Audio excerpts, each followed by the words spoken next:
श्री सच्चिदानंद भगवान की, श्री सद्गुरुदेव महाराज की। देखें, जगत जननी माँ सीता भगवान वाल्मीकि आश्रम में रही। यद्यपि उनका पहले का इतिहास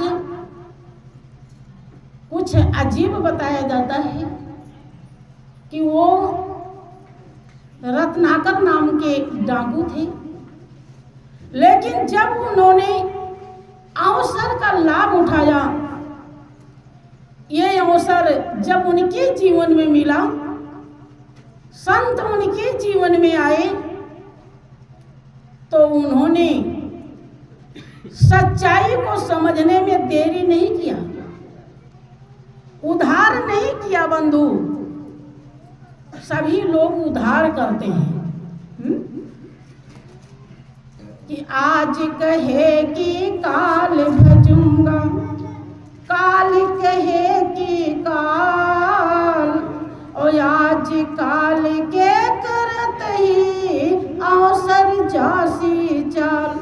लोग सोचते हैं इतना ज्यादा ध्यान सुमिरन करने की क्या जरूरत है, दान पुण्य करने की क्या जरूरत है, सत्संग में आने की क्या जरूरत है, अभी तो बरसों जीना है, कर लेंगे।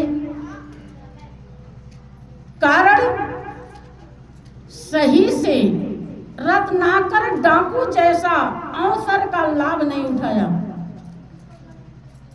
उन्होंने अवसर का इतना सुंदर लाभ उठाया कि नारद ने जब उन्हें ज्ञान दिया, अर्थात स्वयं की पहचान करवाई। ज्ञान का मतलब होता बंधु अपने की पहचान कर लेना। हम क्या हैं? हाड़ मांस के पुतले हैं, चमड़ी हैं कि कुछ और हैं? जो हम हैं उसका दीदार हो जाए, पहचान हो जाए, अनुभव हो जाए, दर्शन हो जाए, यही है ज्ञान।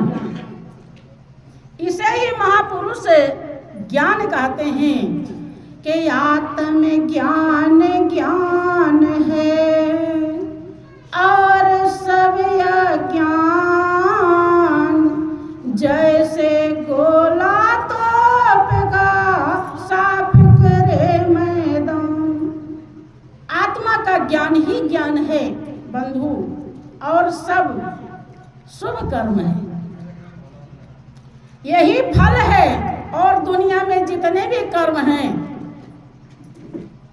भक्ति के बताए जाते हैं, सब फूल हैं। रत्नाकर डाकू ने इतना समझ लिया कि दुनिया में जैसा कर्म करेंगे खुद ही भरेंगे, हमारे कर्म में साझेदार कोई भी नहीं। हम पाप कर रहे हैं तो पाप हम ही को भोगना पड़ेगा। ये बात वो दिल से समझ गए। जो आप लोग पूरी जिंदगी को कौन कहे, कई जन्म तक नहीं समझ पाते। कहते हैं कोई किसी का नहीं है, लेकिन किसी ने कहा कि 100 जूता खाए और तमाशा घुस के देखे, कहेंगे किसी का नहीं है और उसी का बने खूंटा वहीं गाड़ते हैं। बंधु, खूंटा आप वहां गाड़ें जो सबका है, तो समझ लीजिए कि हो गया परिवर्तन। सत्संग का अवसर आपके जीवन में चेंजिंग लाता है, परिवर्तन लाता है। अगर परिवर्तन नहीं आया तो समझिए आपने सत्संग नहीं किया। रत्नाकर डाकू के जीवन में तुरंत ही परिवर्तन आता है और वो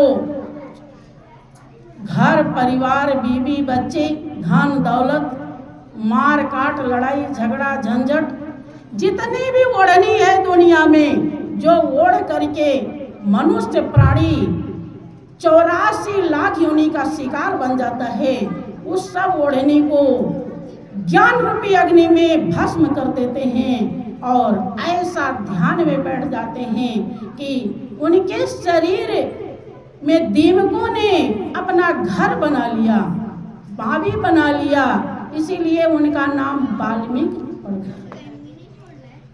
जब नारद जी आते हैं देखने के लिए कि वाल्मीकि जी कहाँ हैं, रत्नाकर डाकू कहाँ हैं, तो दिखाई नहीं पड़ रहे। जब बहुत खोजा तो पता चला कि उनके ऊपर तो दीमकों ने कब्जा कर लिया है, घर बना लिया है। उन्हें मुश्किल से जगाते हैं और वो पूर्णता को प्राप्त कर चुके थे। ब्रह्म ज्ञान मिलने के बाद अगर 21 दिन तक आप रात दिन केवल मालिक के ध्यान में लगे रहें तो 21 दिन में ही मंजिल मिल जाती है। केवल मालिक का ध्यान रहे और किसी का न, 21 दिन में ही मिल जाएगी।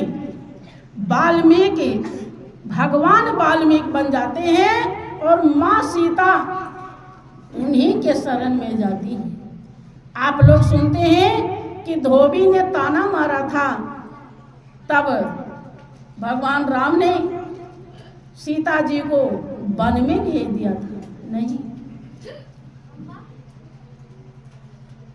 ऐसा आपके धार्मिक ग्रंथों में चर्चा है कि माँ सीता ने खुद मांगी थी कि जब तक आप आपके जीवन में मैं हूँ ठीक है, आप हैं ठीक है, हमारे जीवन में संत का संग जरूर होना चाहिए।